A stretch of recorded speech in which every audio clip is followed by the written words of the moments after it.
Katarzyna Zowada was born on June 1, 1976, in Krakow, Poland. She was the only child in her family and received all the care and support from her loving parents. Katarzyna had a very strong bond with her father. She saw him as a role model, and they were always together. The girl was an introvert and not very talkative, but she completely changed when she was with her father, feeling confident and protected. In January 1996, when Katarzyna was about to turn 10, her father took her on an excursion, as they had done many times before, because it was something they loved doing together.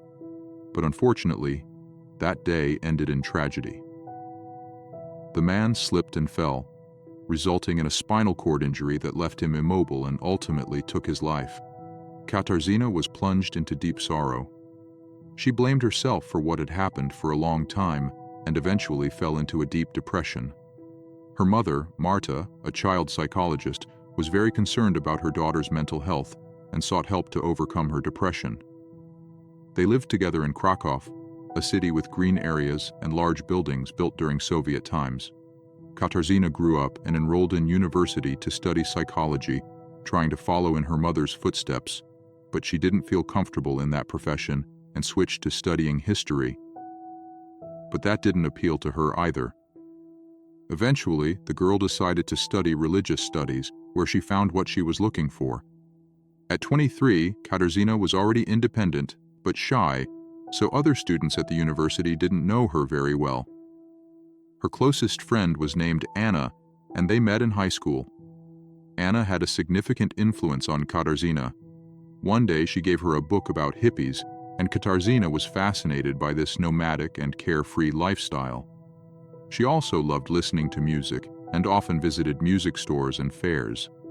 Additionally, she frequently visited a student club that had a music store and a restaurant where people could buy or exchange CDs and cassettes. Despite Katarzyna finding her way at the university, her mother, Marta, noticed that she was having another bout of depression. Although childhood therapy had helped, Marta decided her daughter needed to see a psychologist again. Katarzyna also knew it was the best option, and for several months, her mother accompanied her to consultations. Marta waited outside while Katarzyna was with the specialist, after which they would take a walk and then go their separate ways. But on November 12, 1996, something changed. Katarzyna didn't show up for her 6 p.m. session with the psychologist. This was strange, as she was always very punctual. Her mother immediately sensed that something was wrong and went to Katarzyna's home to look for her, but she wasn't there. At that time, there were many religious cults in Krakow that recruited young people. Marta feared that this had happened to Katarzyna, so she went to a monastery that was very popular at the time and accepted young people from these religious sects. However, no one there could give her any information about her daughter. They told her that it was unlikely to be the case and suggested that she should contact the police. Marta did just that, but as with many cases of missing adults, the police told her they would have to wait to start searching. Given the young girl's depression, they advised her to consider the possibility that Katarzyna had gone far away in life. But Marta didn't believe this hypothesis. She had seen her daughter making progress in therapy and noticed that she was getting better every day. So she started searching for her on her own. The woman went to the university and put up posters with her daughter's photo in many places. During these searches, she received some information that led nowhere. For example, a woman told her that she had seen her daughter getting on a bus. She pointed out the direction, and Marta began her investigation. But in the end, she found no serious clues. Then she decided to hire a private detective to help her. During this time, Marta also received 2 calls from a man who invited her to Krakow's Central Square, claiming he had information about her daughter. The private detective advised her not to attend these meetings, as it could be a trap. The police still thought that Katarzyna had committed suicide, but 2 months after her disappearance, they realized this hypothesis was completely wrong. On the night of January 5, 1999, a tugboat was approaching its docking spot on the Vistula River in Krakow when its propeller stopped working. Such problems occurred frequently because debris from the water constantly got stuck in the blades. Used to these difficulties, the captain docked the tugboat, secured it, and decided to deal with the problem the next morning. Early in the morning, the captain returned to his vessel and, together with a sailor, began removing debris from the propeller. What they found was a piece of thick fabric, or possibly skin wrapped in clothing, and next to it lay a human ear with an earring. Alarmed by this discovery, the two men called the police, and officers determined that this supposed wrapped piece of fabric in the propeller was actually the skin of a woman's body. There was no body, only the skin, cut with surgical precision. The police quickly began searching the river to see if there were any more remains of this body. They found a buttock, a leg cut below the knee, and some other body parts. But the body itself was not found. In the end, they had to use DNA to identify the victim. From the moment they discovered the skin, they already had a potential victim in mind. Katarzyna, the 23-year-old woman who had gone missing and whom her mother had been searching for. After conducting forensic examinations, it was confirmed that the skin and body parts found in the river indeed belonged to Katarzyna. The police began profiling the person who could have done this horrible thing to her. They suspected it was a sexual maniac, but not an ordinary one. They thought it was a man who wanted to be a woman and realized his fantasy by literally placing himself in a woman's skin. According to the pathologist's conclusion, it was established that the skin had been removed from the young woman's body while she was still alive. The police called Katarzyna's case one of the most horrific incidents to have happened in the country, and they were determined to find the perpetrator. During the investigation, officers discovered that Katarzyna had not attended her university classes for 3 weeks before her disappearance. Marta hadn't noticed this because her daughter followed her usual daily routine, and there was no reason for suspicion. Katarzyna had been telling her mother that she left the house at the same time each day and returned when her classes ended at the university. The police also faced some difficulties in reconstructing the last days of the girl's life, as she had only 2 friends. Anna, whom we've already mentioned, and another girl named Hala. Both stated that they knew very little about Katarzyna's true thoughts, because she was very secretive. They had no luck with her university classmates either. They said that Katarzyna attended classes but sat in the back and didn't talk to anyone. When she started skipping classes, no one noticed because she was very withdrawn. It turned out that before her murder, Katarzyna made some changes to her appearance. She began losing weight and dyed her hair from black to blonde. Investigators then began to suspect that she had met someone, fallen in love, and wanted to look better for them. They also suspected that this person might be responsible for her death.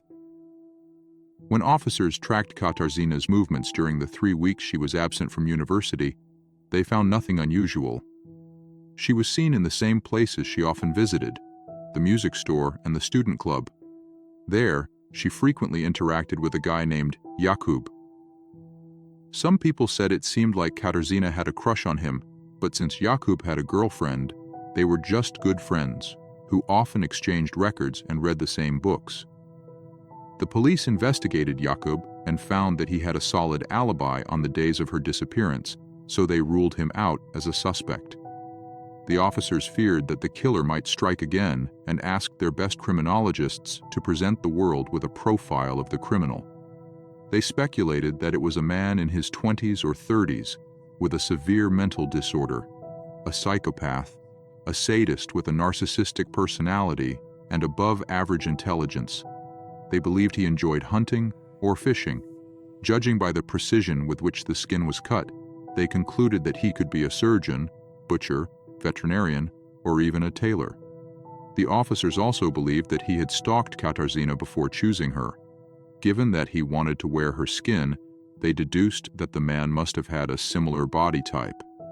They also theorized that he had gotten close to her and gained her trust, likely building a relationship based on her interests in music and bookshops. The brutality of the murder was interpreted as directed against the victim, as the killer's own rage, hating her for being a woman because he wanted to be one, but couldn't. The police searched among all criminals who fit this description, but unfortunately found no one. Years passed. In 2000, thanks to new advances in DNA technology, pathologists re-examined Katarzyna's remains and this time found DNA belonging to another person on her skin. Unfortunately, they couldn't find any matches in the suspect database. Despite the profile indicating that the killer was a repeat offender, nothing was found in the police database. There were no DNA matches and no similar cases before or after Katarzyna's murder. They weren't sure what had happened and began to think that perhaps the man had moved away or died. In 2012, Katarzyna's case was reopened. The latest technologies available at the time were used, including three-dimensional body scanning. The police wanted to see the extent of internal and external skin damage. The scanning revealed that Katarzyna had suffered multiple blows to her body, and the nature of the injuries suggested that her attacker was highly skilled in martial arts. They also discovered fragments of vegetation on her skin that were not found in the river where the skin was found. This clue was crucial for determining the location of the murder, as the type of plants corresponded to a very specific area of Krakow. Despite these promising developments, the case once again hit a dead end, and 5 more years passed. In 2017, the case took a dramatic turn. A woman told the police about a man who had been behaving strangely and seemed obsessed with Katarzyna's murder. He had even visited the symbolic grave made by her mother. This man had served in the army and worked in a morgue. As if that wasn't enough, he lived near the river where Katarzyna's skin and remains were found. The man was identified as 52-year-old Robert Janjewski, whom everyone considered an oddball. Robert had a very difficult childhood. His parents abandoned him at birth, and he was raised by his aunt. But she died when he was 2 years old. He was then taken in by his paternal grandparents, who had a long history of physical abuse towards their children, and they repeated this with Robert. He lived with them until he was 11 years old. At this age, he moved back in with his parents, but did not receive the care he had hoped for. His father was a poet and artist who was always lost in his own world, and his mother never showed him any affection. She suffered from migraines, and the house always had to be dark and quiet. Obsessive faith and violence became the hallmarks of Robert's life. He had very few friends at school due to his aggressive and unpleasant behavior. At the age of 20, he was conscripted into the army for military service and worked for a time in a morgue, where he helped perform autopsies. After serving in the army, he worked at the Zoological Institute, where he skinned several animals and was fired after killing all the lab rabbits, just for fun. Several years earlier, Robert had already come to the attention of the police in connection with Katarzyna's murder. He was the man who dressed as a woman and harassed other women on the street.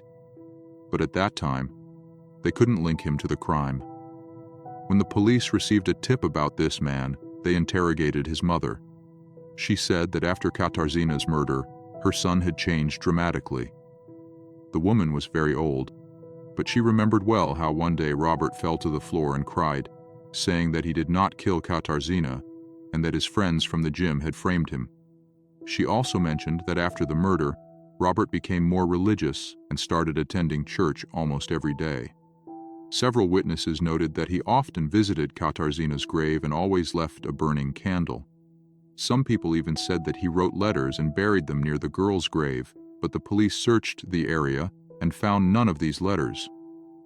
The more the police investigated, the more they realized that Robert was the man they had been looking for all these years. Several witnesses reported that he loved to walk around the city for hours because he was unemployed and didn't have much money. They said he was passionate about cinema, and that's how he met Katarzyna, wandering around the market square and pretending to be interested in music and books. Robert followed her for several days and knew what she was interested in, so he approached her to talk about it. Thanks to various witnesses, the police established that the two knew each other, but Robert firmly denied knowing the girl. After some time, the police discovered a detailed diary in which the man wrote about the women he had stalked. The diary entries were not made public because the prosecutor requested that they be classified as a secret document. They were crucial for arresting the suspect and bringing him to trial. The police, using this evidence, were able to establish that Robert and Katarzyna had met, often talking about music and books, and had gone to the movies together several times. This was confirmed by several eyewitnesses who saw them together during that time. Katarzyna was very vulnerable during that period of her life, so the attention Robert gave her was something she deeply appreciated. It's even known that she changed her hair color from black to blonde because Robert preferred that shade. They had a good friendship, and on the morning of her disappearance, he suggested they visit his family's cabin, a place that had been abandoned and unused for years. Katarzyna agreed, not knowing that at that moment, this man intended to take her life. When they arrived at the cabin, he began a horrific ritual. Robert struck her to render her unconscious, and then he began to skin her, causing her to lose her life. Once he had removed her skin, he tried to wear it like a suit, but it didn't fit him. Enraged, Robert decided to dispose of Katarzyna's body, keeping some parts as well as that gruesome skin suit he had made. A few days later, he got rid of it along with the body parts he had kept, throwing it all into the river, hoping no one would find it. But in the end, as we now know, the skin was found, and the police eventually caught up with him, years later. The authorities were horrified by the discovery. They quickly realized the extent of Robert's depravity and the brutal nature of his crime. The investigation revealed that he had meticulously planned the murder, driven by a disturbing obsession. The police found the abandoned cottage, where the gruesome evidence of Robert's ritual was still present. They also uncovered parts of Katarzyna's body and the horrific skin suit he had made. Robert was arrested and charged with multiple crimes, including murder and desecration of a corpse. The case drew widespread media attention due to its horrific details and the chilling nature of the crime. During the trial, the courtroom was filled with a palpable sense of dread and revulsion as the details of the crime were revealed. The jury, deeply affected by the gruesome evidence, ultimately found Robert guilty of all charges. The verdict brought a measure of justice for Katarzyna and her family, but the horror of the crime left a lasting impact on the community.